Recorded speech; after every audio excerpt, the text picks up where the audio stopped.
Us learn a lot about the negative effects of space on our human physiology, and then hopefully we'll figure out how to mitigate that.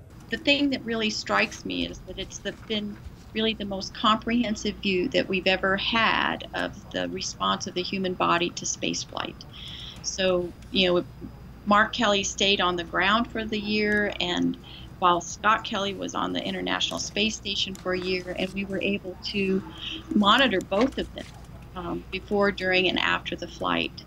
So we could then, by all of these different endpoints that we're looking at, we could attribute spaceflight to being the effector, what was causing these things, and not just genetics differences between the two, because they're the same. For a long time, but I couldn't be doing it with a better guy.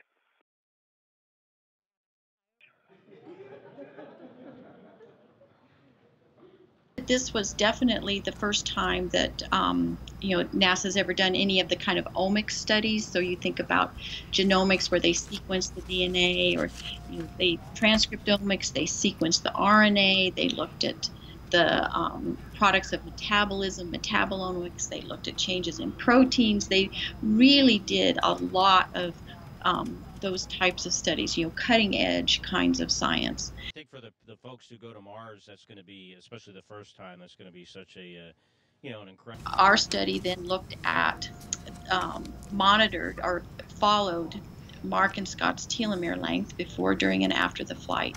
And what we saw actually was exactly the opposite of what we imagined, because we imagined all the stresses and exposures of spaceflight would act to shorten Scott's telomeres in flight. But in fact, he had longer telomeres in flight. So every single sample, every single time point we had in flight, his average telomere length was longer than it was before he went up.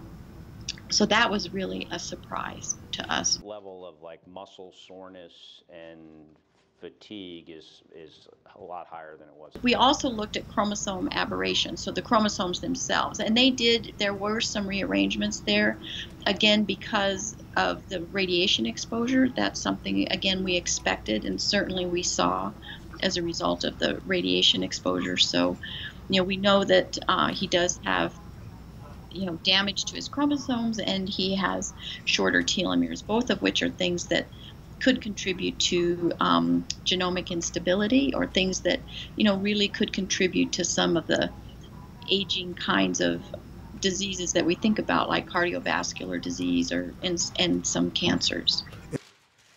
What was the longest period of time that any U.S.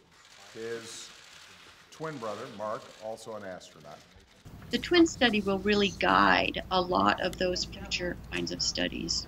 And that's, again, another one of the really important things about it is it's laid the foundation. It's a landmark.